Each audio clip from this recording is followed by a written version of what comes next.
कोल्हापूर शहरातील कळंबा परिसरातील सुर्वेनगर येथे घडलेली घटना केवळ मालमत्तेच्या वादातून झालेली तोडफोड नाही, तर स्फोटकांच्या बेकायदेशीर वापराचे गंभीर वास्तव समोर आणणारी आहे.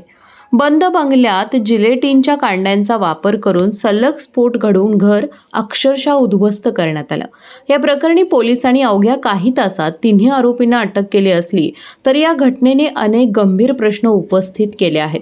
प्राथमिक तपासानुसार घराच्या मालकी हक्कावरून सुरू असलेल्या वादातून आणि वैयक्तिक रागातून हा कट रचण्यात आला. वर्षभरापासून बंद असलेल्या घरात 10 ते 12 शक्तिशाली स्फोट झाल्यानं 2 खोल्या आणि भिंती पूर्णपणे कोसळल्या. शेजारील घरांचे देखील नुकसान झाले. 20,000 रुपयांसाठी जिलेटिन काढण्याचा स्फोट घडवून आणल्याचा खुलासा पोलीस अधीक्षक निलोत्पल यांनी केलाय.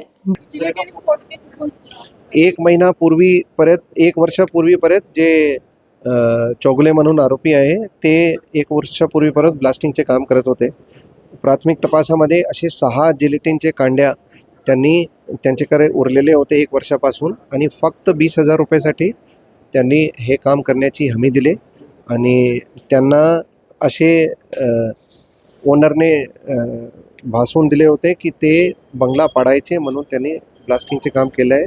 परंतु त्यामध्ये सखोल त्यांची चौकशी आणि सखोल इंट्रोगेशन या मॅटरमध्ये शोध. या सगळ्या पलीकडे जिलेटिन कांड्या म्हणजे काय आणि त्याचा वापर कुठे करतात हे समजून घेणं महत्त्वाचं आहे. जिलेटिनच्या कांड्या हे अत्यंत शक्तिशाली औद्योगिक स्फोटक आहे. याचा वापर खाणकाम, विहीर खोदणे, डोंगर फोडणे, रस्ते बांधकाम आणि मोठे खडक फोडण्यासाठी केला जातो. नायट्रोग्लिसरीन, नायट्रोसेल्युलोज आणि इतर रासायनिक पदार्थांपासून तयार होणाऱ्या या कांड्या डिटोनेटरच्या सहाय्याने नियंत्रित पद्धतीने स्फोट घडवण्यासाठी वापरल्या जातात. त्यामुळे त्यांच्या उत्पादनापासून वाहतूक, साठवणूक आणि वापरापर्यंत सर्वच टप्प्यांवर कठोर कायदेशीर नियम लागू असतात. गेल्या काही वर्षात राज्यात जिलेटिनच्या कांड्यांशी संबंधित अनेक गंभीर घटना समोर आल्या आहेत. नागपुरात घराबाहेर जिलेटिन आणि डिटोनेटर सापडले होते. नाशिकमध्ये हजारो जिलेटिन कांड्यांचा अवैध साठा जप्त करण्यात आला. भिवंडीसह पुण्यात बेवारस अवस्थेत स्फोटके आढळली. तर अमरावतीत मोठ्या प्रमाणावर जिलेटिन जप्त करण्यात आलं होतं. 2021 मधील मुंबईतील अँटिलिया प्रकरणातही जिलेटिनच्या कांड्यांचा वापर झाल्यानं देशभरात खळबळ उडाली होती. इतक्या घटना घडल्या असतानाही कोल्हापुरातील घटनेतील सर्वात महत्त्वाचा प्रश्न म्हणजे आरोपींच्या हाती ही स्फोटके पोहोचली कशी? त्याचा पुरवठा कोणी केला? साठवणूक आणि वितरण प्रक्रियेत कुठे त्रुटी राहिल्या? या प्रश्नांची उत्तरे शोधणे तपास यंत्रणांसाठी अत्यंत आवश्यक ठरणार आहे.